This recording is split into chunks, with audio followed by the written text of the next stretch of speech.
right. So, yes, this is the second Indie Games Challenge. I was also here for the first, and I can honestly say that was like the highlight of my year. I think the only other highlight was going to bed after E3.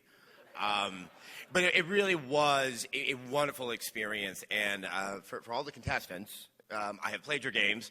I think I met with most of you today and saw more about your games. And as with last year, I'm just kind of humbled at what you can accomplish with what clearly is so little. And what's so interesting is that you really seem to capture what sometimes can be lost in $100 million budgeted games. You have to have it as a fun, satisfying experience of something that is remarkable and is going to keep you engaged. And really, the fact that you're sitting in this room amongst one another really is a testament to how creative and how remarkable you all are. And I think it was a very bright future. And I just want to give you guys another round of applause.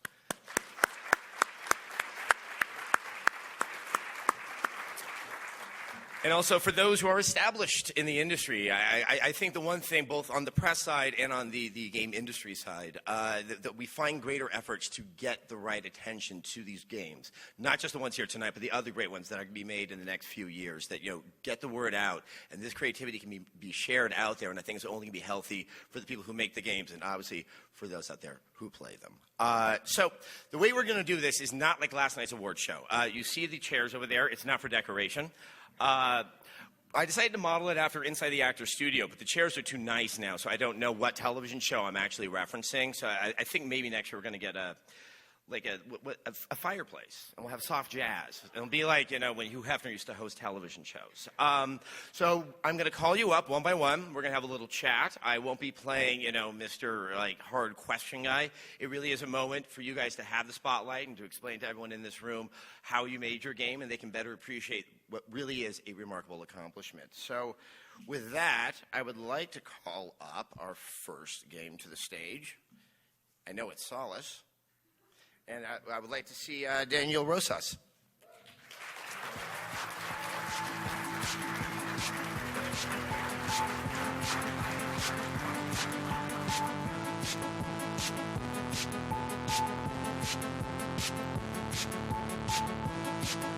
What I like about these chairs, if I sit all the way back, I'm like Lilith Ann. So, all right, nice to see you. Congratulations. So, Check. There you go. There you go. So before we start chatting, let's take a look at your game on the tape. Solace, by One Man Down for the Windows platform. Solace is a music-based top-down 2D shooter. At first glance, it appears to be a very relaxing game with dynamic audio cues and a surreal yet strangely organic look reminiscent of games such as Flow. Your character and the enemies are rendered in an ethereal white shade against bold, changing colored backgrounds. Upon further examination, the game takes on conventions of popular bullet hell shoot-'em-up game titles such as Ikaruga or Raiden, and many of your enemies will fire a gorgeous display of choreographed bullets to avoid. The game has 5 levels, each named after the 5 stages of grief detailed by Elizabeth Kubler-Ross, those being denial, anger, bargaining, depression, and ultimately, acceptance. Each stage has its own color palette and enemies specific to it. With every stage, your projectile weapons change, and along with the dynamic soundscape that scores the story. Ranging from folky acoustic guitar to dark heavy metal and an empowering techno track, the sound in this game tells as much of a story as its visuals do. These components combine, making Solace a darkly beautiful new take on the top-down shooter. All right, well, yes, round of applause. Thank you very much. I think the first thing, so the levels are the stages of grief. I have to ask, who on the team had the breakup that inspired this game? Yeah, about that. Actually, no, we were sitting in a lab, and the light shined just the right way off of the windows. And we were like, 5 stages of grief, it sounds perfect. No. Sorry. Actually, we were making a top-down shooter, and we were having some kind of issues trying to figure out what direction we were trying to take this in. And unfortunately, earlier in the year, one of our team members lost a twin brother. And that destroyed our entire team. So with that said, we figured we would take that kind of strong emotion that we were all having and put it forth in some kind of creative medium. So it helped us theme our game and have that stronger drive for it. No, that's awesome. And I think it, really I think it does help inform that game because when you think of bullet hell shooters, you think of stuff coming from Treasure where it's just kind of abusive to the player, and I still don't know why I play those games. But in this, you really it's thoughtful both in its visuals, but also it's a lot more balanced. You seem to want the player to get to the end of it. And I think that can be very tricky. How did you guys be mindful not to just ramp up the difficulty so it's ridiculous? Yeah, so I was actually the only guy on our team who enjoyed top-down shooters because everybody else said, those are really freaking hard. Why would we That must be enjoy a playing tough that? project for everyone else. Yeah, right? No, I'm just a really, convincing kind of guy. No. But yeah, so we figured a lot of the shooters, they are insanely difficult. So we're going to try and create one that's a little bit more accessible. And we've always had this mantra in the back of our heads that, we're going to try and create a game that even our grandmothers can play. So with that said, we had to be more forgiving.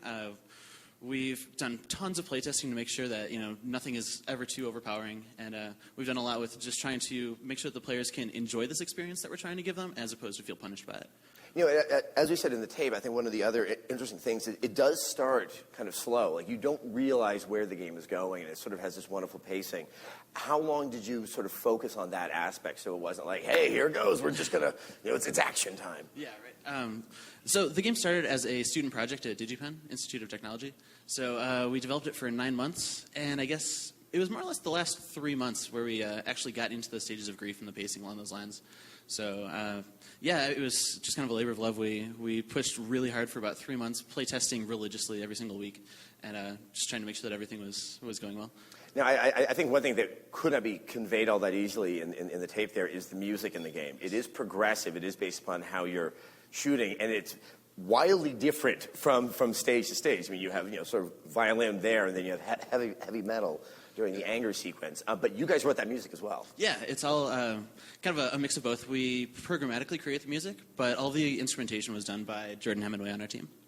I mean, I've seen this before in other games. I don't think I understand how it works. So did you guys just have a microphone by a piano and you're dink, dink, dink, and then it knows how to sort of turn it into a melody?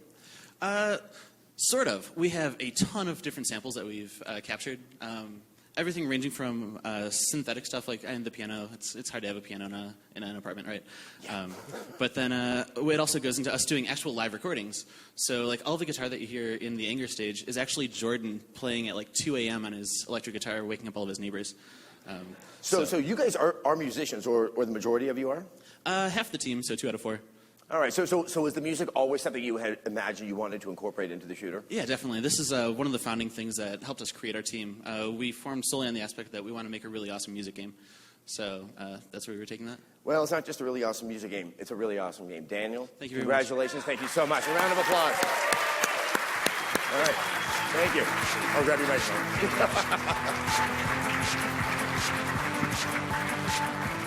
All right. Our next one to the stage, this is in the professional category. I'll point out that Solis was in the non-professional. This is the game Vanessa Saint-Pierre Delacroix and Her Nightmare with the team lead, David Sushel.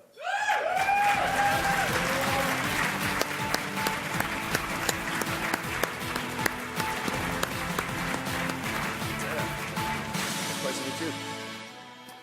All right, take a seat, and let's take a look at your game. Sounds great. Vanessa Saint-Pierre Delacroix and Her Nightmare by Bad Pilcrow for the Windows platform. Using macabre yet endearing hand-drawn imagery that harkens to a gothic take on Tim Burton or Edward Gorey, Vanessa Saint-Pierre Delacroix and Her Nightmare tells the story of a girl trapped in a puzzling world, all mapped to a mysterious cube. The game is a 2D platforming puzzle game, although the 2D world is mapped to the 6 sides of a 3-dimensional cube, using each adjoining panel of the cube as a continuation of the current environment. Aside from the standard running and jumping, each side of the cube can be spun 90 degrees at a time, all the while avoiding enemies and traps and rescuing the people that accidentally trapped you in this world in order to reach each level's exit. The game's music is an engaging mix of the old and new, using classic Baroque compositions presented with a modern instrumentation and mood. Utilizing an online leaderboard, the game encourages replay and further refinement of a player's prowess, comparing both completion time of each level as well as the number of rotations of the cube it took to reach the ultimate goal. To further the game's longevity, it also supports downloadable expansions beyond its initial 36 stages. Your mind will have to be willing to bend to keep up with the game's literal twists and turns. All right. So, I think as we all saw there, it's quite remarkable looking, the fact that it's really sort of a 2D space that you're playing in, but that really has all these 3D properties as you're adjusting it. I mean, were there technical hurdles you had to overcome? It wasn't that bad. You know, I actually teach game and simulation programming as my full-time job at DeVry University, and so I've got a lot of experience programming and teaching programming. So I spent about 6 weeks putting together a prototype for this game, and at the end of that period, I felt like we have something that's really fun, engaging. It's got an enormous design space, and really could be something very marketable. And it's been such a pleasure to put this game together over the last year. It's just been so much fun, and we really hope everybody enjoys playing it as much as we've enjoyed working on it. Now, how do you construct the puzzles in your mind? I mean, they really get to some crazy places towards the end of the game. I'm just trying to figure out, how do you design that? Here's where I'd love to say that the designs just jumped directly from my brain onto paper and made it into the game. But unfortunately, you know, in designing a game that's mapped to a cube and where you can rotate any individual face, that critical path is easy to break sometimes. So oftentimes we were just doing trial and error level designs, and sometimes our original designs worked out exceptionally well. So it's kind of a mix of both approaches. Now, I think one aspect that I thought was quite nice is while it is counting all your rotations, and I would go through it 2 or 3 times to find how I could get that down. Good. It looks like that you really can get through the game. You just might take a little bit longer. It's not as cruel as some puzzle games, especially ones that look like that. You think, okay, I'll get 3 puzzles in and it's over. It's always difficult with puzzle games to try to figure out what that difficulty curve should look like. Unfortunately, I have a lot of students that play tested the game for me and did an exceptional job, I think. I mean, were they good game players, or did you find someone like me that's like a little bit soft? We would test anybody that we could get our hands on to test. Yeah, we would strap them down and force them to play it for a few hours. And, It was funny when I was playing the game, it being called Vanessa Saint-Pierre Delacroix. I kind of thought you'd be French. I'm curious where you got the idea for the story and for the character. Oddly enough, I actually woke up one morning with the name Vanessa Saint-Pierre Delacroix in my head, with a concept of what her world might look like. So I must have been you were dreaming laying about in it. bed, you open your eyes, like, Vanessa Saint-Pierre Delacroix! First thought, exactly. I have a game! I know, it's so strange. I've never had that happen before. I've been designing games for a long time, and this is the first time where it happened naturally, organically, and so started that day actually programming it and seeing what I could do. Wouldn't it be funny if that's like your only nocturnal inspiration? Like, 2 years later, Oh, certainly Vanessa not. Saint-Pierre Delacroix! No, we did that already. Oh, I hope not. Well, I have to say, David, it really is a fun game, and it is one that made me feel a little dumb. But one day I'm going to get through this thing, and I'll feel better about myself. Thank you so That's much, great. and Thank you so much. congratulations.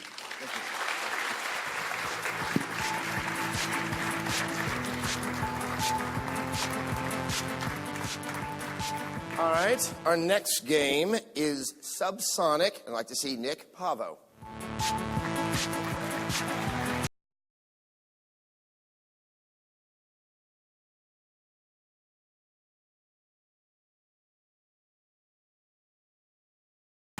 All right, before we get chatting, let's take a look at Subsonic. Subsonic by Team Height Average for the Windows platform. A stealth-driven action game, Subsonic requires players to watch where and how they step.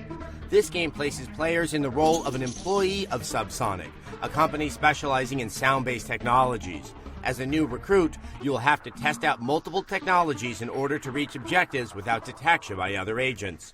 The game's clever HUD has you controlling the action from what appears to be a computer security schematic rendered in an appropriately anachronistic manner to feel both modern and retro, a style that defines Subsonic throughout and contributes to the playful tone. As you navigate towards your goal, all opposing forces have cones of awareness displayed that must either be avoided or misled to reach the finish line. Each step you take generates a small shock around your character, representing how far-reaching the noise of your steps are, any of which could be your downfall. Full of humor and gentle mockery to your dilemma, Subsonic offers help with 3 tools to assist you, each facilitating a new approach to each level, ranging from pure stealth, misdirection, and even brute force. Only by keeping your wits about you will you survive your new hire training at Subsonic. All right. I love this game. Thank you. You made a stealth game. I think that I would have to imagine that's not the first place most people in your position would want to go. Actually, it was. Well, for me anyway. The the game design were 4 students at DigiPen. We were just clustered together because we were the 4 tallest people in the game class, hence team height advantage. And we all sat down at dinner afterwards, and we're like, we need to make a game. And I wanted to do a stealth game, and someone else wanted to do sound, and someone else wanted to do really sneaking around guards, emphasizing the stealth element that you really like. And all of our ideas just came together. Like, everyone brought something to the table to bring this game into fruition. I think the one thing that is so remarkable is you also know that stealth games can just be slow games. You're doing something that you're doing in an action game, but you're just waiting for someone to walk past you before you can move forward. You really understand you're keeping it moving quickly while you're still playing with the principles of trying to avoid people. I mean, was that something you were cognizant of from the get-go? From the start, the levels were a lot longer. But through a lot of playtesting, we discovered that players like focusing on individual puzzles, figuring out, hey, there's a situation, there's X number of guards I have to pay attention to, they're going to react in a certain set way, and we need to focus on solving the puzzle. The larger levels, which there are a few to challenge players, the player would go through, they'd be like, okay, I'm on a roll, I'm solving this puzzle, I'm getting past the guards, and then they'd make one mistake, and they'd have to go back to the beginning. And that was no good.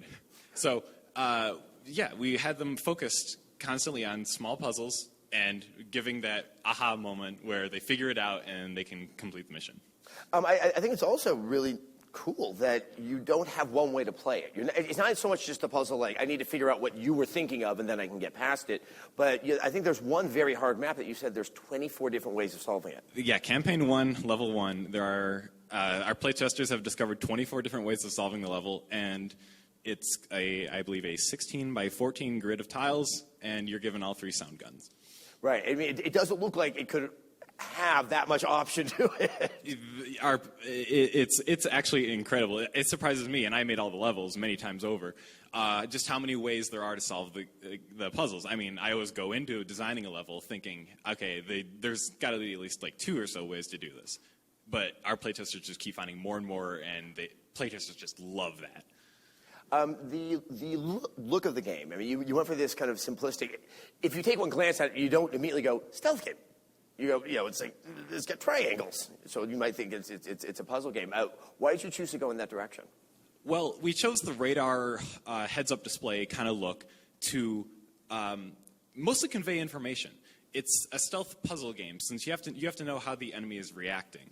So we designed our interface around a system designed to convey information. So there's no information barrier between the players. It's that you see an exclamation point over their head, they saw you, and they're after you. If you see a question mark, you're confusing them. You're doing a good job of that.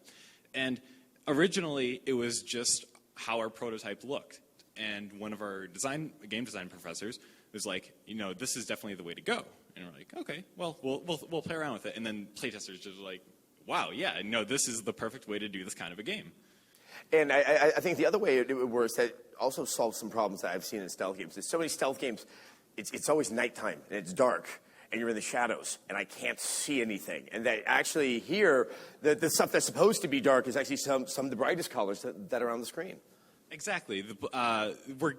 Again, with the information barrier thing, we need the player to be able to assess the situation, figure out what they're doing, and work through it.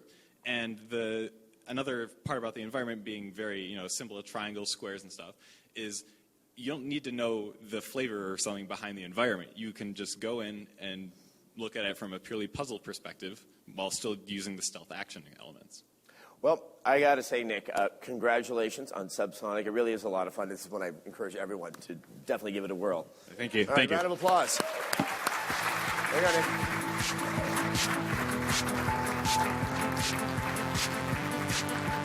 All right. Our next designer is in the professional category. The game is Spirits, and the team lead is Matthias Lundstrom.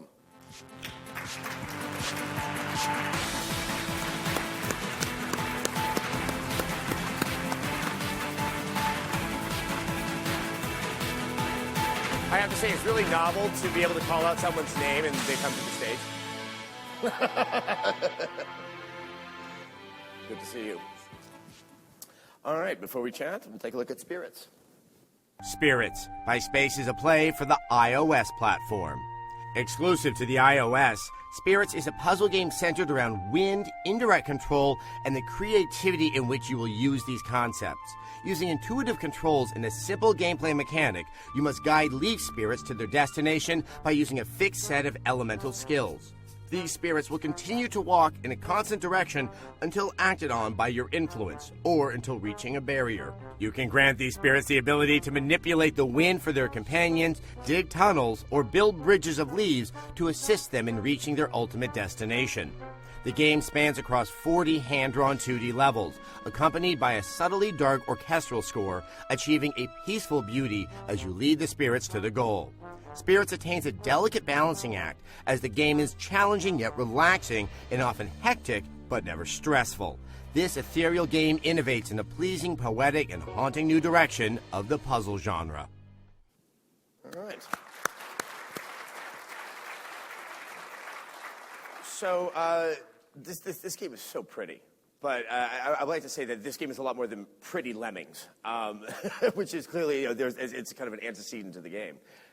Yeah, But I was curious, what was kind of your goal when you set out to make the game? So we wanted to make a game where there's a large degree of play freedom, creativity in how you solve the levels, how you progress through the game, and we also really wanted to make a game where everything fits together, and the graphic styles fit the gameplay mechanics, and we really reduced it to this core four.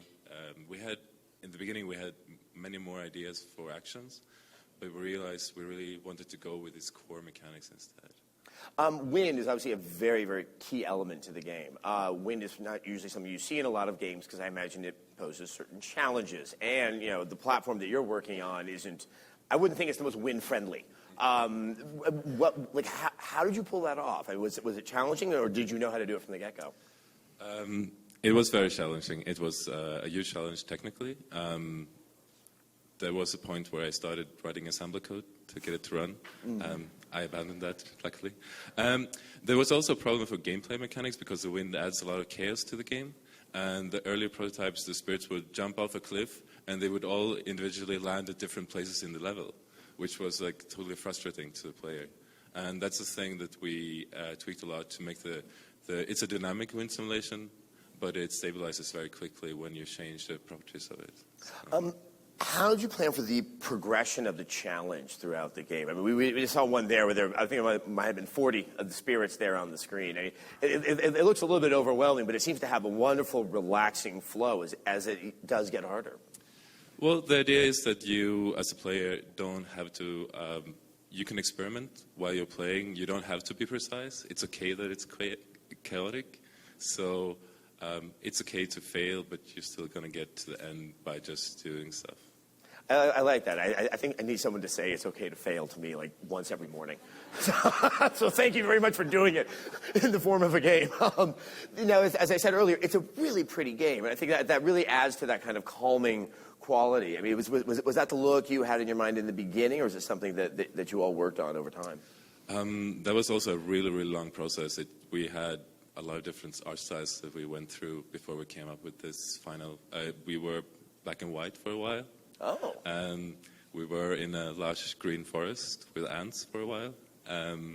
But this really, really worked well. And it was when we had this, it was very obvious that this was what we wanted to have. So instead of the spirits, at one point you thought you might be doing it with ants. That was the starting point, actually. Oh, okay. Yeah, ants might have been hard to see on the screen. That's all I'm thinking. Mark didn't want to touch them. That was the thing. Oh, really? So you have someone who was afraid of insects. Well, you can work that through by playing spirits. Well, Matthias, once again, it's a really, really neat and interesting game that I can't think of much else like it that's out there right now. So congratulations. Thank you so much.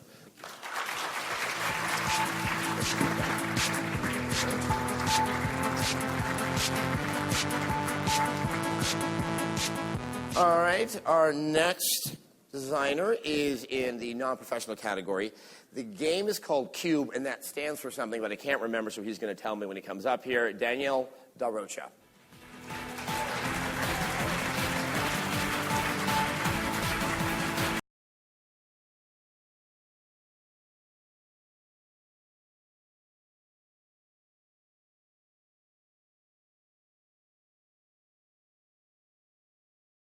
I actually got a cube.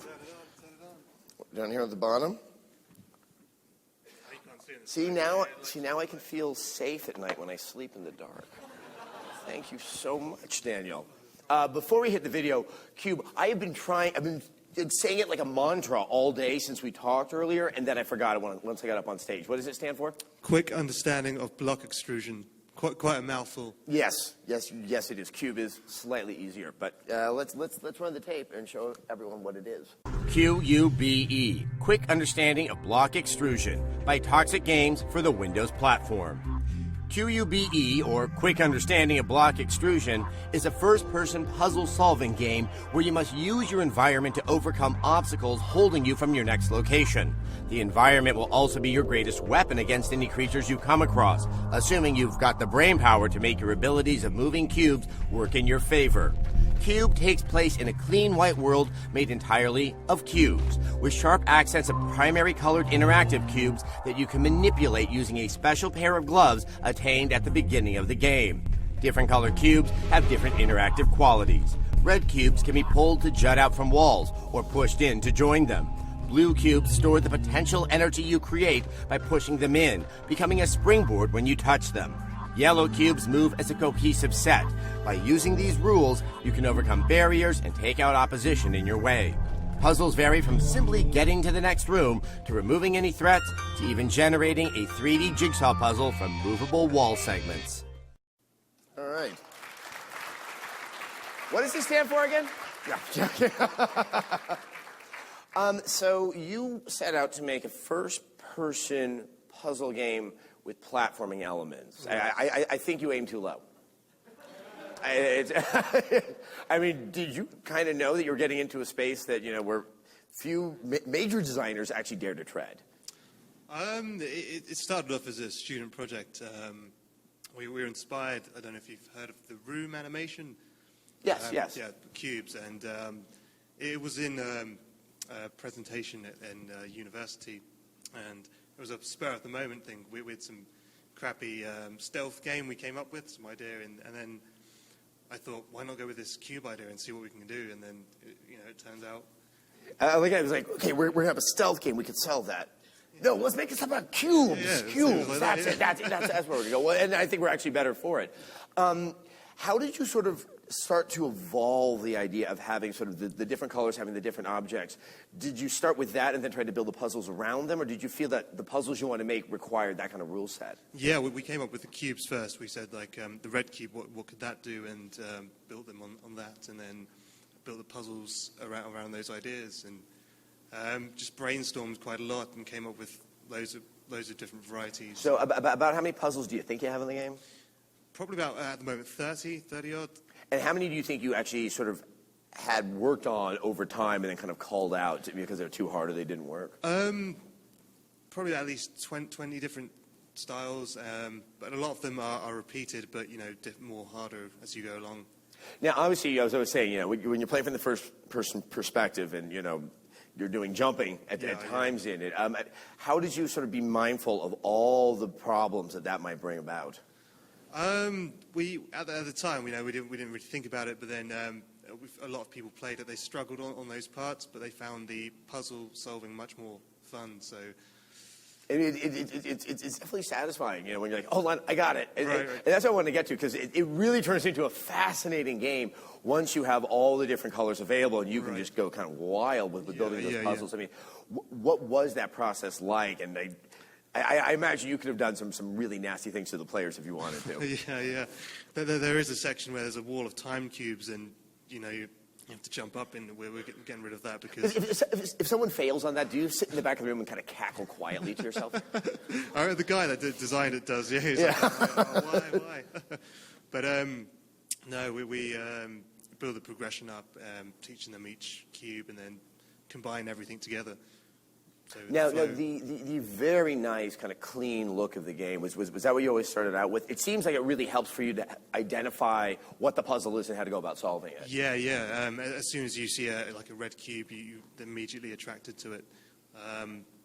We thought, that would be the best way to go, so it's clear to the player. And we don't have text or voices in the game, so we really need the player to know what to do, where to go. Did you ever try to find a story in your head that you could explain to the player, like, well, it's the land of blocks? And Well, we've come up with so many story ideas, like it's a miniature world, or but you have to escape from this place, but it doesn't really fit, kind of thing, because there's no characters or anything in the game.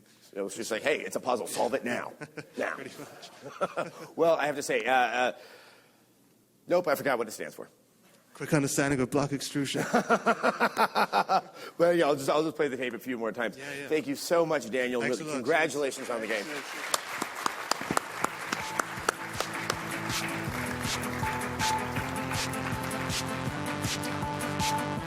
All right. Oh, this is one that's fun to say out loud. Our next game is in the professional category. It's called Confetti Carnival. Yay! I love that name. And the team lead is Neve Fisher.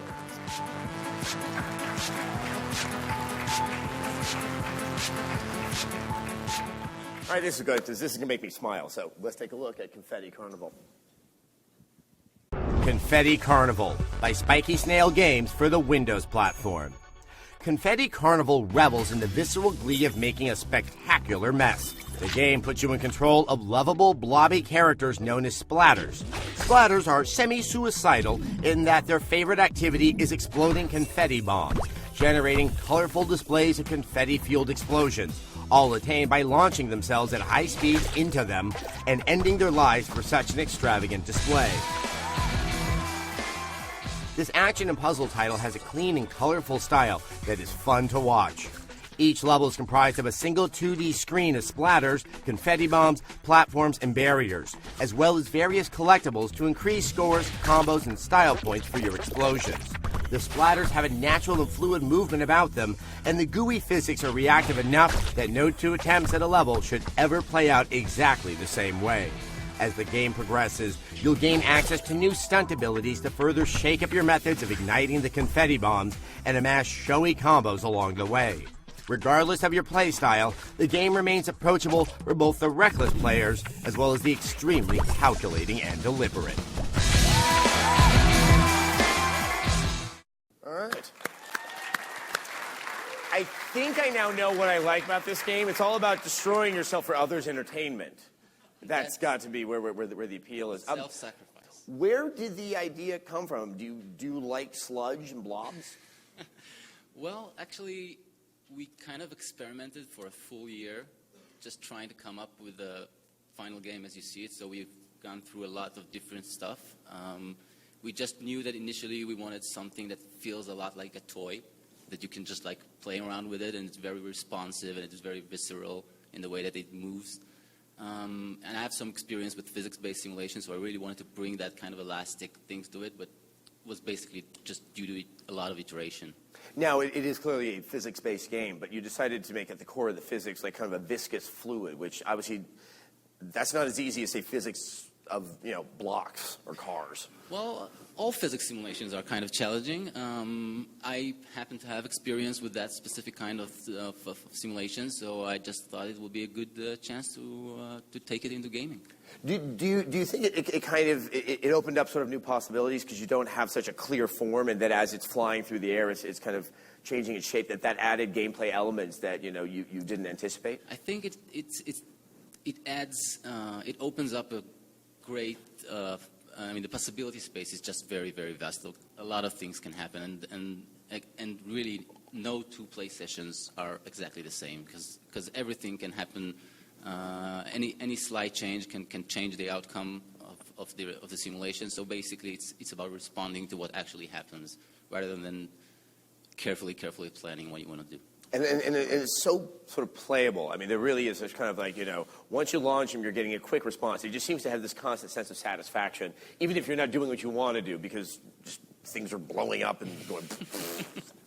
Well, that was the point. Like, that goes back to the idea of a toy. It's like we didn't want you to feel like you're losing at any point or just like you're doing something that is wrong, even though there are specific goals and things that you need to achieve. It's just like have fun with it and see what happens. It's also like squishy noises. That's probably the other reason why I really like it. That sounds weird that I'm that into squishy noises. I've always wanted to know, Was it like you on like a microphone going? I mean, like, who was your Foley artist for this? Yeah, Where do you go for that stuff? No. Actually, we ended up using a contractor just for that specific thing because we don't have like the equipment to record and we can't make squishy noises out of our mouths. So. You should be able to. That's a goal for you then, Eve. Yeah. No, and they did a great job. And we were worried that it would be kind of gross, but we ended up really liking it, so we just kept it in there. Well, why did you go with? I mean, I love the look of the game. It's sort of technologically quite dazzling, but it's also got such a bright, fun, and like the expressions on the blobs. Just you're really. Was that the look you always wanted to have? Yeah, we wanted like an explosive kind of experience in terms of like color and vibrance, and that was the goal from the get-go. Well, yeah, like I say, it's very hard to play that game without smiling while doing it, and it's so much fun. Thank you so much, Neve. Thank you. Congratulations.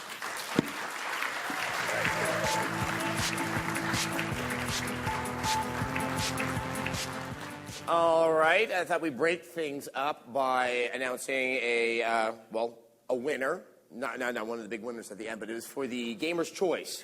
And this is the only award that's given that was not voted on by the panel, but, voted on by the public. That's why it's called Gamer's Choice. Over 63,000 people voted, and I think it stopped just earlier today. It was at IndieGamesChallenge.com, and it was from among all 12 of the finalists. We didn't separate it into professional and non-professional. So, congratulations to Inertia on winning the Gamer's Choice Award. All right, over there. You guys got yourself $10,000. Actually, don't worry about coming up yet. We're going to call you up in a little bit. All right, isn't that fun? I think that's why I like doing this. It's just like mitzvah after mitzvah. I'm like, yeah, you win money, you win money. I don't, actually. I'm getting hoarse. All right, our next game is in the professional category. The game is Monaco, and the team lead is Andy Schatz.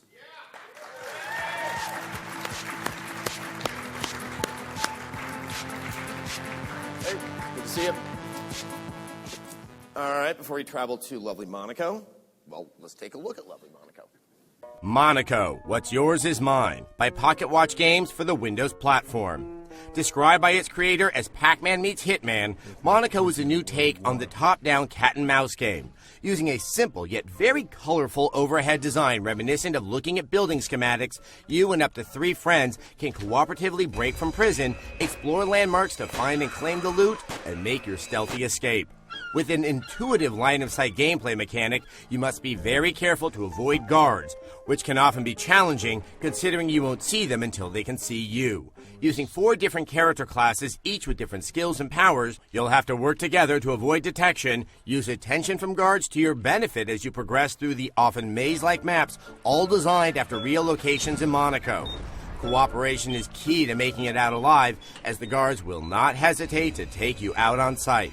By picking locks, deactivating security systems, hiding in the shadows, and being aware of your surroundings, you can successfully get away and retire rich on the warm and relaxing coast of the Mediterranean. All right, Monaco.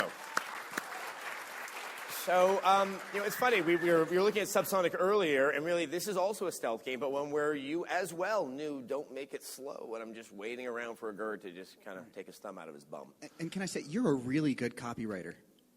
Oh, I wish I could take credit for that. There's some gentlemen out there. I'm just a copy reader, and I take about 5 takes to get it right. Anyway, back to you, Andy. It's a stealth game. I always felt that the Hitman series was better played from the minimap than from the actual game world, because when you're looking through the 3D. But did you like the Hitman series then? I actually did like the Hitman series. Okay. I actually did like the Hitman series, and but I thought that overhead map, that you couldn't actually move your character when you're looking at the overhead map, and it was basically like a full screen HUD. Right? And you could see where the guards were moving in that screen, but then you'd have to move away from that in order to look back at the little 3D window, right? And when you're looking through a monitor, it's like you're looking through a periscope to the world, and your situational awareness is so bad in a typical 3D game. And so you take that to a top-down perspective, and all of a sudden you have so much more situational awareness because you can see all around you. You have a 360-degree view. That's a really good point. When you went for the game, I mean, the look of the game, if you're like, oh, it's a thief, it's a stealth game, you suddenly get this kind of really kind of bright and once again colorful look. Was that something you were aiming for at the get-go? Yeah, I designed the game back in 2003, actually. Oh, wow. And back then, there was actually a really underrated con man movie called Confidence. And the visuals of that, I actually stole sort of the four-color, brightly colored, with the character names from a movie poster from that movie. We won't tell them. Yeah, and I mean, in the heist genre itself, actually, that's a commonly repeated in movies. That's a commonly repeated visual thing that you associate, individual characters with a particular name and maybe a particular color or something very striking about each. Every character in a heist movie is an exaggeration of the character. It's a caricature. It's also a very ambitious game. I mean, we're talking about potential 4-player co-op here. I mean, Right. if you have 3 other friends, you Right. can I don't. do that. Yeah, neither do I. Okay. We'll talk afterwards, see if we can raise our numbers. That adds a lot of sort of new challenges to it. And then of the 4 characters, there actually are different character classes. And so now you have a lot of moving parts that all have to work in harmony. I mean, why? Well, yeah. I mean, when I originally designed the game, or when I actually redesigned the game for building it as a small game like this a year and a half ago, the game actually only had 4 characters, and I recently have added 4 more characters. And the original 4 characters interacted with a very specific item type in the environment. But as I began to expand the game and think about the game as a bigger version of the game, I started having to think about the characters more in terms of who they are as people and how they fit in from a thematic perspective rather than just a mechanical perspective. So at first it was the locksmith who could operate locks, and the hacker who could operate computers, and the prowler who could do physical things, and the cleaner who could knock out guards. And those are the 4 basically item types. But now it's getting bigger, and now I've got the redhead, who is the seductress, and the gentleman. I haven't announced his class. In fact, I haven't even designed him. But Exclusive. yeah. But the gentleman is in there because he's designed from a more of a character perspective rather than a mechanical perspective, and the rat who's all about money. And also betraying his teammates. So it's no longer, as you get bigger like that, it's hard to make a whole bunch of mechanics that all interlock as easily as when it's a small game. And obviously the maps, you have to be very, very wise about how you play them because they have to work for 1 player and all the way up to 4 players, and then with all these other character classes, so they stay relevant on every single map. Yeah, well, the funny thing about it is, people ask me, is the game going to be harder or easier when you have 1 player or 4 players, or is it going to be more fun? And I always say that it actually just changes the experience. When it's only 1 player, it's harder because you don't have anyone to revive you. But when it's 4 players, everyone is like, fuck! Running around. Right. I was like, I'm a crazy thief guy. I'm gonna get something yeah, over there. and it's like and when it's a 4-player game, it's not so much a stealth game as like a herding cats game. So you don't change the difficulty; it just naturally kind of evolves out of just what happens. Right, but there are some mechanical elements that tend to balance the game back out. Although really, in the end, it just becomes a different experience, a different play style when you add more and more characters. Well, it really is a lot of fun to play. And playing with you earlier today, I realized it's so much more fun to play with a friend. So, Andy, thank you so much. Congratulations.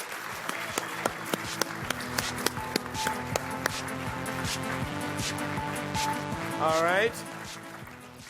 Our next game is in the non-professional category, and I think it's the most aptly named, at least as far as I'm concerned. It's called Hazard, the Journey of Life, and team lead Alexander Bruce.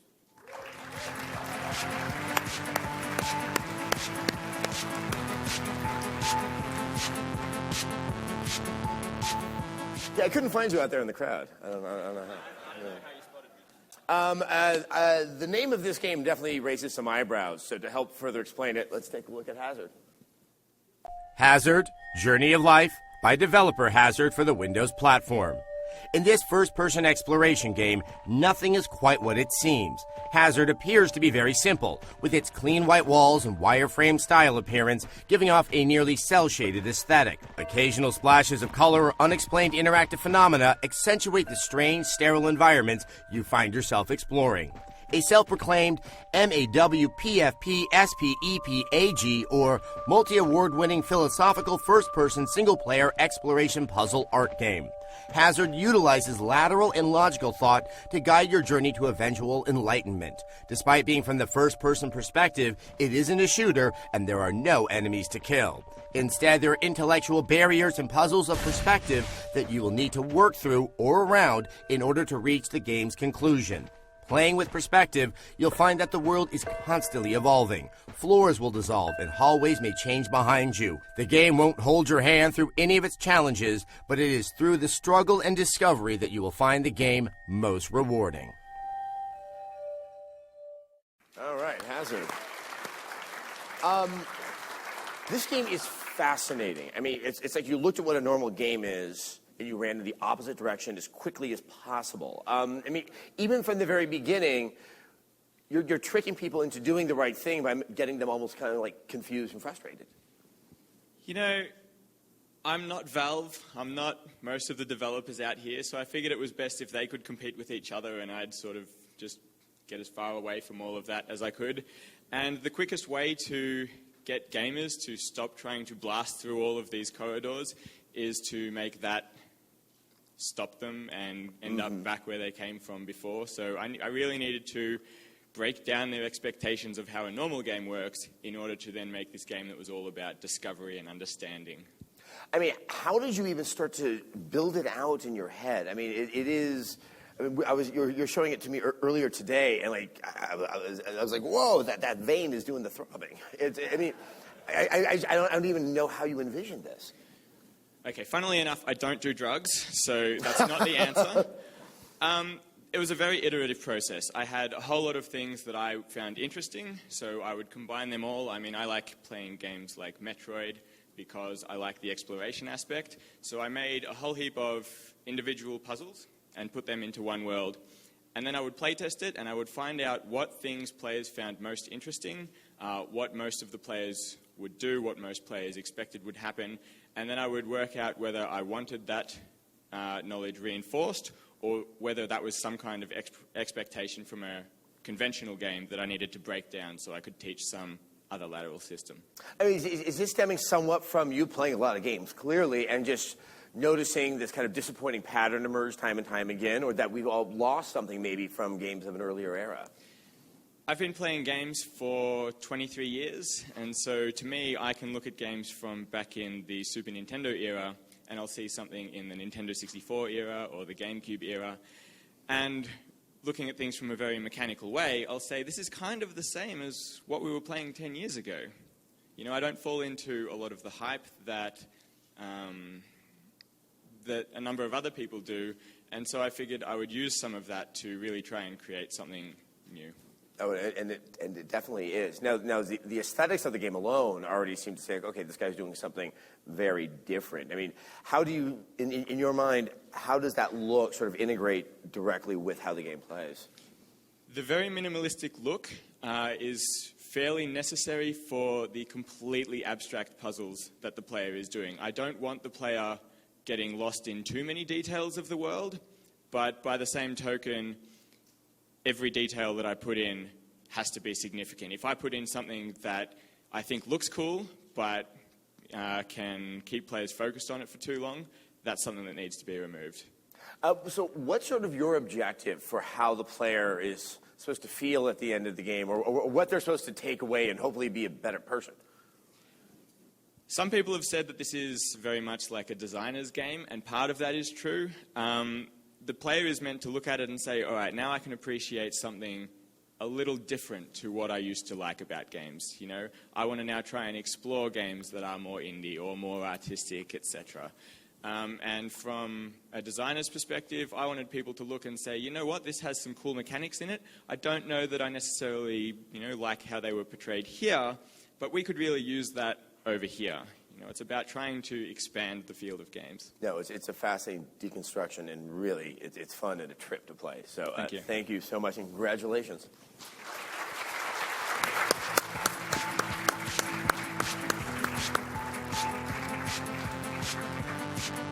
All right.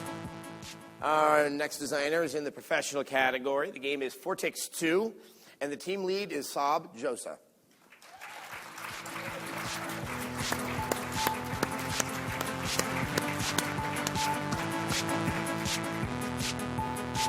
Vortex 2 by Nemesis Games for the Windows platform. I got so excited. I was like, oh, I'm talking. It's time. Saab, it's good to have you. See you. Before we start talking about the game, though, let's take a look at Vortex 2. Vortex 2 by Nemesis Games for the Windows platform. Riffing on the simple and incredibly addictive nature of trailblazing classic Quicks, Vortex 2 brings a new dimension of fun and strategy with its reverse turret defense gameplay. From a top-down perspective, with bright and vivid overhead views of land, sea, swamp, and fortresses, you must draw lines in the sand behind you as you set a path to enclose these new lands to expand your territories.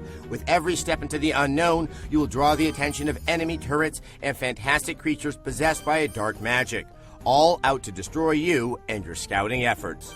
If any of these forces come into contact with you and the new boundaries you are plotting behind you, it can bring about your untimely end. Strategy will be your greatest asset to ensure your victory. Fortunately, you're not without help. As you claim new lands, you'll grab various power-ups to hinder your enemies that will give you a temporary edge to help turn the tides in your conquering favor.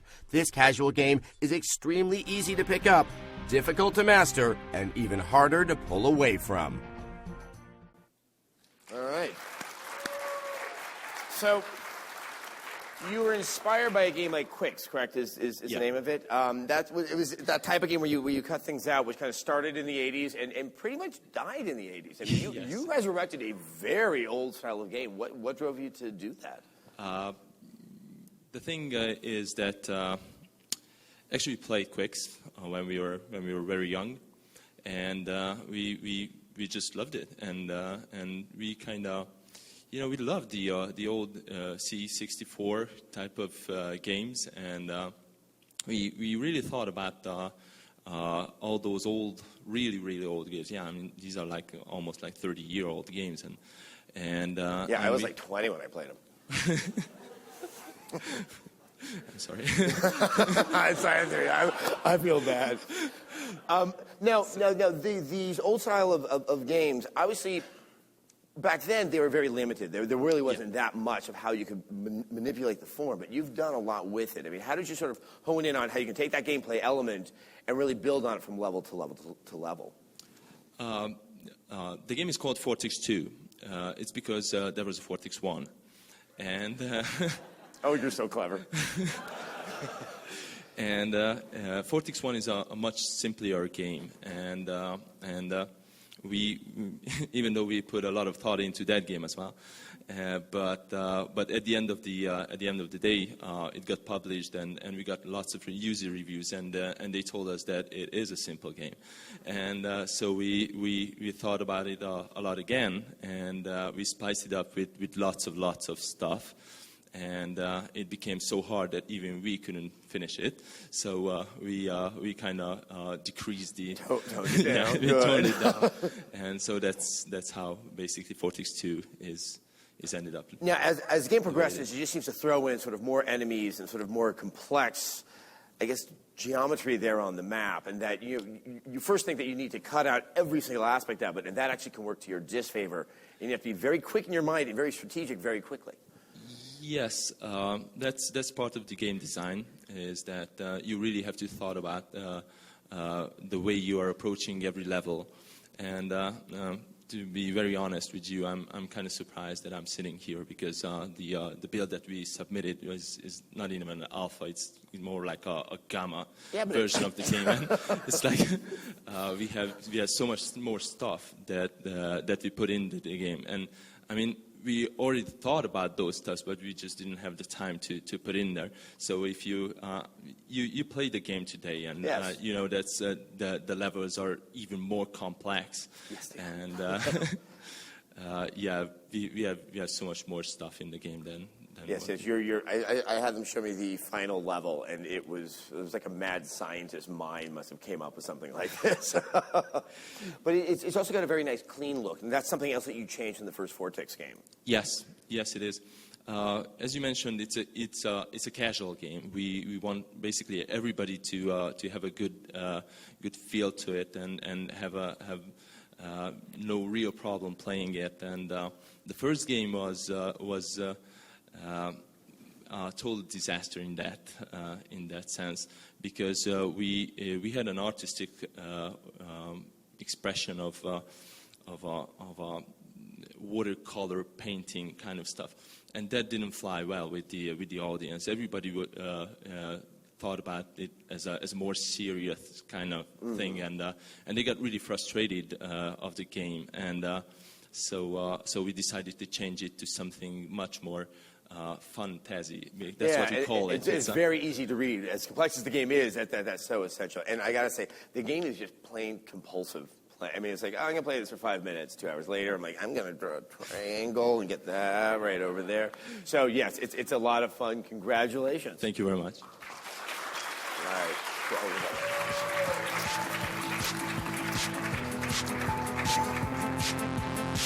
All right. Our next designer is in the non-professional category. This is the Smarty Pants game. This is what I decided to call it.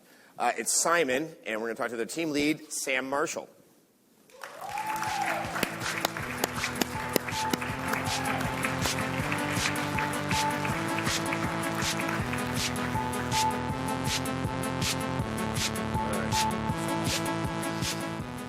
Just so everyone knows, this is not Simon like, ooh, the blue light's on, I'm going to hit that. No, it's a little bit more than that, and you'll see right here. Simon by ZZZ Games, available on the web. This web-based flash game introduces a new level of replayability to the experiential adventure game. Simon is a point-and-click game using clean, cut-out illustration-style graphics to tell a melancholy story of yearning and unfinished business, all playing in the dreams of its main character, the titular Simon. Simon is a bedridden hospital patient whose only escape from his waking paralysis occurs when he sleeps. In these dreams, there are the standard adventure game conventions of picking up items and using them to fulfill particular objectives. The logic here is what sets Simon apart.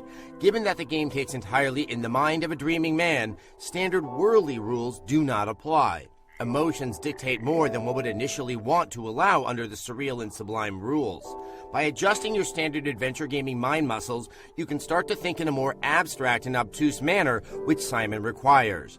The game accomplishes replayability through a procedurally randomized set of tasks to complete each chapter, making every dream unique and every playthrough thought-provoking. All right, Simon. So you made an adventure game that progressively generates puzzles in a random way. That's correct. That's crazy. I mean, how do you do that and not have the game just like, screw up the puzzles? I mean, there's something very, very clever that's under the hood of this game to be able to do that. We know we had an amazing designer, Justin, right over there, and Caroline, programmer, amazing programmer, and also Henjin, another programmer of ours. They did an incredible job. It was a huge, huge challenge to get the procedural generation to work. I mean, did you just want to say, like, I'm not going to climb Everest till next year, so I'm going to try to do this crazy thing? I mean, what was the impetus to try to do that in this game? Well, basically, we all worked, we did an internship at Gambit MIT. It's basically, many people from many different disciplines, students came together. We did a summer program, 12 weeks we did this game. And we had a sort of a research topic, at MIT, they're all about research. And our research topic was to, create procedural generation within a dream logic setting. So that was sort of given to us almost as an assignment, and this is sort of where we took it. So what are the puzzles? I mean, there has to be some basic framework that's going to be similar from one puzzle to the next within it, but what's the interchangeable part? What type of puzzles are we looking at? Well, basically the way the system works is that, you have a set of NPCs and characters, and you have a set of items, and, those items and characters have certain properties that they have or certain properties that they ask for. And what the game does is it it chooses those things. It generates a puzzle that has a solution, and yeah, that's sort of the gist of it. It manipulates those properties to create a solvable puzzle. Now, the fact that it's in sort of a dream and you are trying to apply sort of dream logic, there's like non-dream adventure game puzzles that I can't solve. When you add in that you have no rules, you get into some dangerous territory. How did you sort of keep an eye that there still has to be logic that the player can solve? Yeah, well, that was definitely a tricky challenge, was to make something, procedurally generated that has to be logical to work inside the framework of an illogical setting. But the dream world really helped us, it gave us freedom to be a little bit strange and to not have to necessarily procedurally generate a plot. That's a good idea. We use the items and the characters to do the storytelling, so that in the event that you generates a certain set of characters and items, the player can get sort of a glimpse of one side of Simon's life, and then through another playthrough, it'll generate another set, and they'll get another glimpse. Like if the plot becomes random, it's like the computer's doing fan fiction. I think the other thing that's quite sweet about the game, I guess, is the story. That here's this gentleman who's incapacitated, and they're having to go sort of into their dreams to sort of recapture what they've been deprived of. I mean, what did you think of the story? I'm sorry, say that again. What did I think of the story? How did you guys come up with the story? There's just something very sort of touching and sweet and a little bit sad and melancholy. Yeah. Well, we were sort of bombarded by this huge technical challenge, which was this procedural generation thing.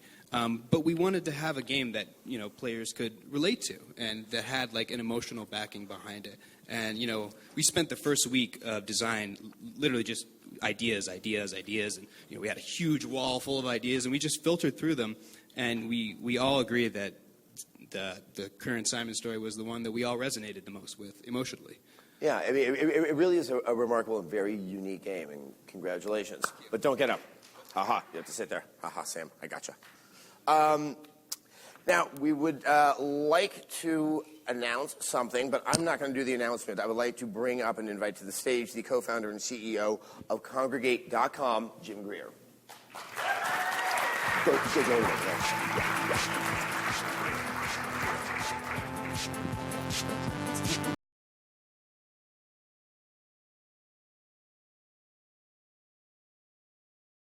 So first of all, Congregate's very proud to be part of this event and fostering innovation among games both on the web and more generally. So we have sponsored the Best Browser-Based Game Challenge this year, which Simon, congratulations, is the winner of. So for those of you who don't know Congregate, we're a web games site with about 37,000 games. A lot of interesting experimental content and more mainstream fare as well. Nothing quite like Simon, so we're very excited to hopefully have this game a part of our site. So I'd like to present you with this award, and also you'll have 1 million free impressions on Congregate to make sure that lots of people see your game.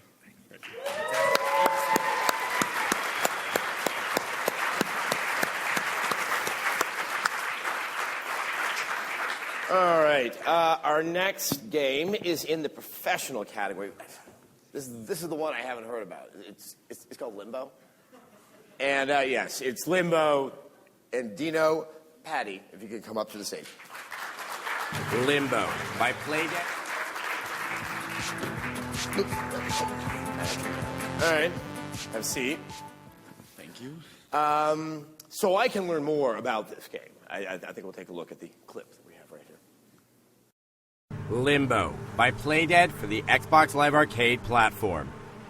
Purposely ambiguous and minimalist, Limbo offers a very simple statement as to its plot. Uncertain of a sister's fate, a boy enters Limbo. Limbo begins simply enough with a boy waking in a forest. Lacking any HUD or tutorial, gameplay mechanics are left to the player to deduce, and are introduced in such a gradual fashion that each discovery comes with a sense of natural accomplishment. The visual style of Limbo is arresting, appearing entirely in black, white, and the gray in between, all with a heavy amount of bloom and film grain effects. The game won't be a simple walk in the woods, though, as environmental hazards and enemies will offer a quick and often brutal end to the boy's journey. The game attains a sense of dangerous beauty through the isolation it imposes on the main character, as he will outsmart, outplay, or outrun his opposition, whether it be angry wildlife, various traps, unpleasant natives, mind-controlling worms, or the sheer power of gravity. The game offers a genuine challenge, yet masks it in a game that is endearing and so much a mystery that one feels absolutely compelled to continue to reach its conclusion. All right. I don't know if we're going to have the video to accompany it, but I'm happy to congratulate you. You are the winner of the professional grand prize of $100,000, and you're also been acknowledged as a winner in the achievement of art direction, which nets you another $2,500. And also, on behalf of Stop. I got more. You also have $15,000 in design metrics title research from our partners at EDAR. So a round of applause. I'm going to go ahead and stand up for you, Dino.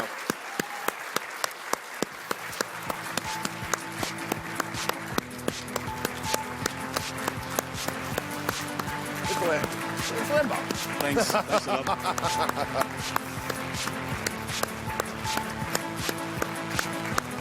All right. So. I haven't tried that before. Yeah, I know. And last night, I think it's worth noting, you also won an Adventure Game of the Year. And you're doing pretty well for yourself right now. I mean, where were you when this game first started in your head and you wanted to make it?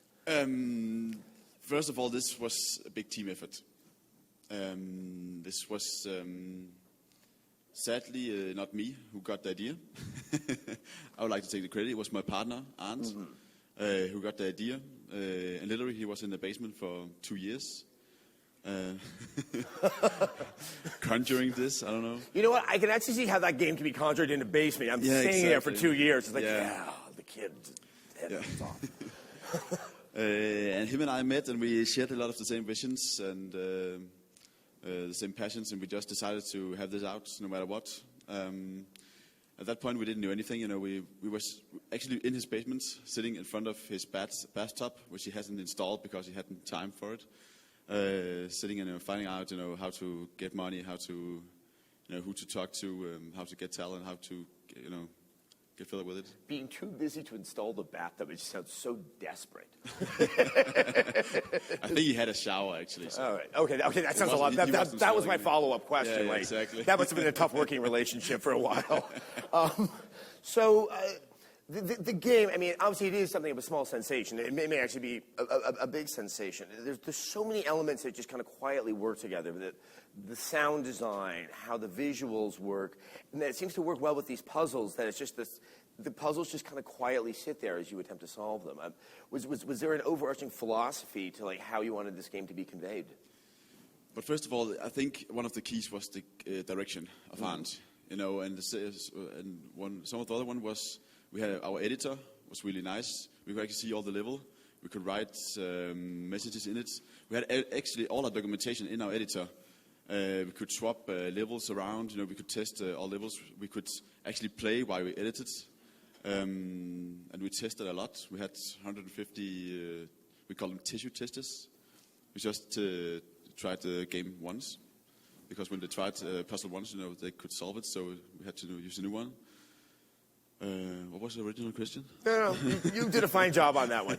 I think the other thing that I was so taken aback by was the puzzles, like, whatever was on screen was all you needed to solve that puzzle. Because, sometimes it's like, I don't know if I'm going to be able to progress in this game if I'm not smart enough or smarter than whoever came up with this puzzle.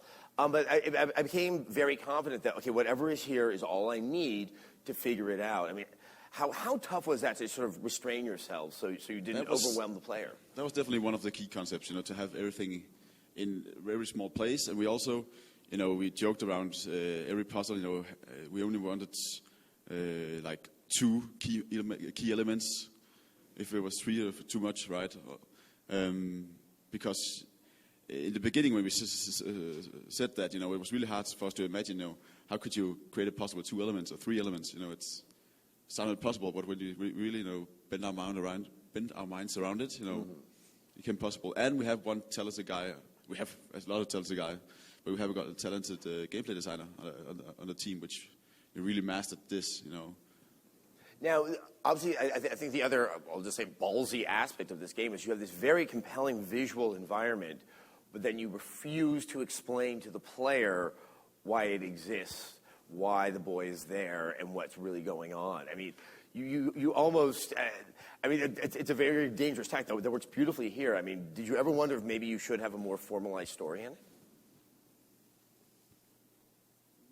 That's not really for me to answer. You know.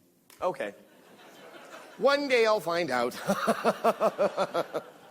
I mean, so the game came out over summer last year, and a lot of buzz was underneath it. What has it been like, kind of this crazy limbo ride? Now I'm thinking about the other type of limbo when I say that. I mean, what has it been like for you and the rest of the team? It has been crazy. You know, we all have fallen in love with the project. With the game, you know, and before we launched, you know, we didn't know if anybody else would like it or understand it. So it has been massive, you know, being to award shows, having awards here, you know, winning the grand prize. So just suddenly. Yeah. I like doing that casual way. Like, well, who, huh? Oh, by the way, I have this prize. Wait, I'm in that dream game, right? Okay. Major ride, you know, more than we have ever thought of.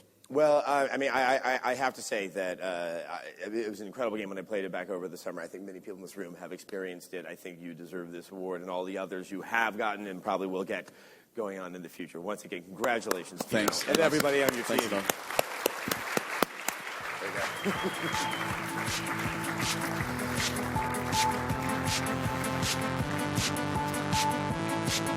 All right. Our next game is in the non-professional category, and it's Inertia, and the team lead is Evan Scarron. Inertia by Team.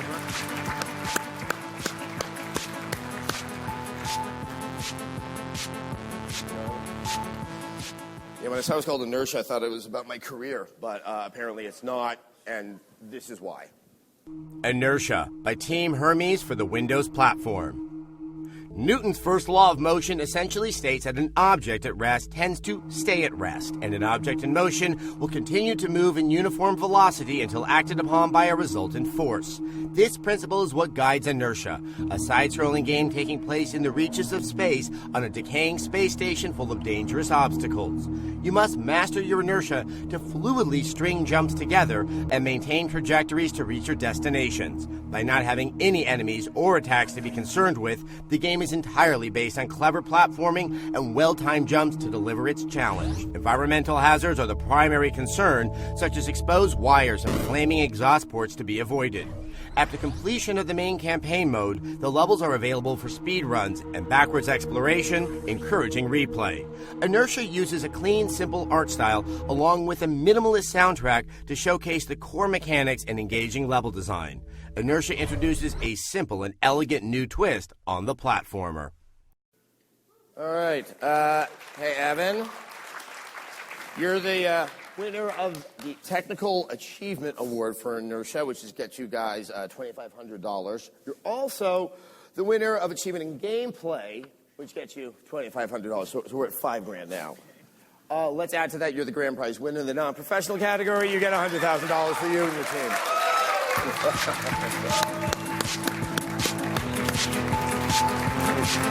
Actually, I would like to have the whole team come up here for 1 second so they can enjoy, because they worked on this game as well.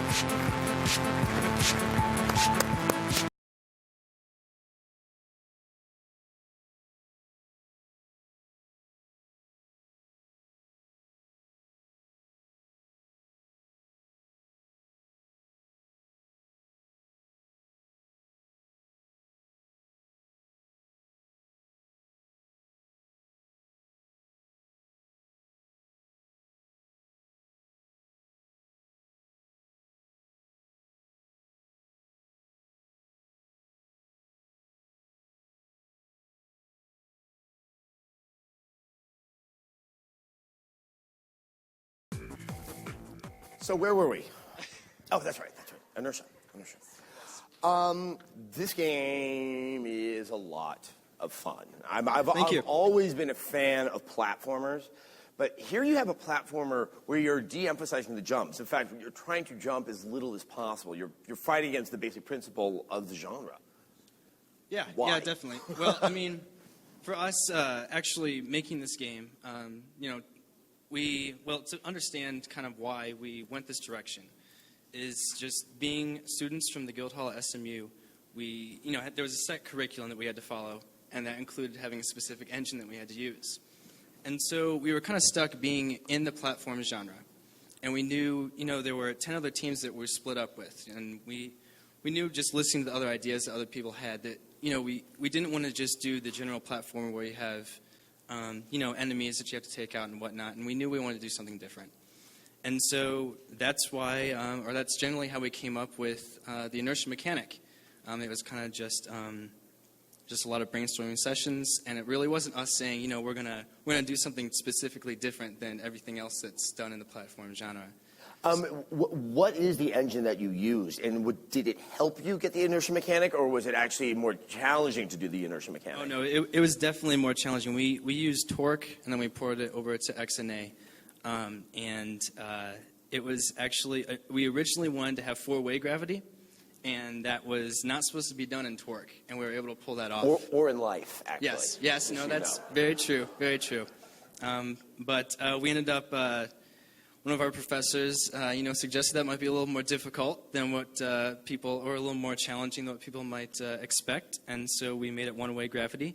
And so it was actually all this, there was a lot of wasted effort in order to get the 4-way gravity, but we were able to pull it off, so we were excited. Now, how did it affect your level design? Because you now need to sort of have the space that you can move between with, and you are generous enough to have some wiggle room, so it's not the most narrow of corridors. I mean, how long did you have to play with that so it complemented the key gameplay device?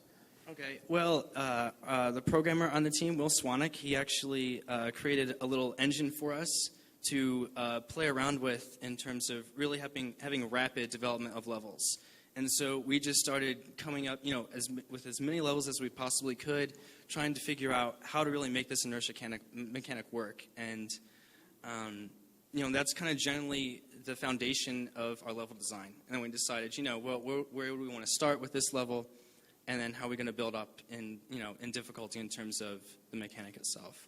Now, when it started off, you only had a small portion of the game. This game has actually grown over, I guess, the past year? Yes, that's there was actually one team initially. There was 5 of us, and we had 2 months to work on it. There was a 2-month development time, and that included all the... They're so generous there. Yeah, That's good. definitely. That's good. And so, so we had those 2 months, and we were only able to come up with 3 levels. And, that was kind of, we're like, well, that's just the way it goes. It's a set curriculum. It's 2 months, we're done. Right. And there was a production class that came up and asked us, can we use your game to get it on Xbox Live Indie Channel? And we said, okay, sure.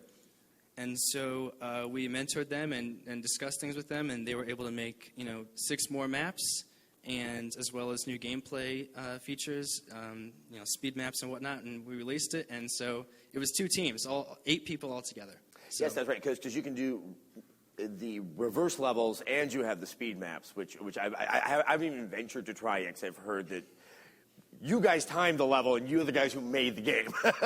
Yeah, it's a little difficult. I mean, what have you sort of taken from your experience working on this game that you kind of, are you already thinking of other things you want to do because you can apply that knowledge? Well, specific to inertia or just the project in general? No, just like what you want to play with games. I mean, would you like to do another platformer? Like, that's it, I've had it. I'm not going to break the platformer genre anymore. No, I mean, I'm definitely open to pretty much everything. I know just myself and the other teammates, we would like to develop inertia further, so we're definitely not done with looking at platformers. Because, inertia, you never stop. You got to keep on doing it, see? That's a physics joke. I'm in a room of people way smarter than me, and I try to make a physics joke. God. All right, well, Evan, congratulations. You and the rest of your team absolutely deserve this honor, and it was a joy, and I quite enjoyed letting you know. So another round of applause. There you go, man.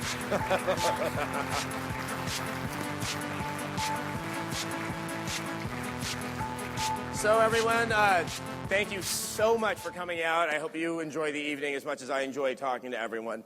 And, oh, Dr. Roz over there. What did I do? And so at this point, yes. we'd like to invite Limbo and Inertia teams to come up to the stage, and we're going to present them money? We're going to present them with the checks. Absolutely. All right. Yeah.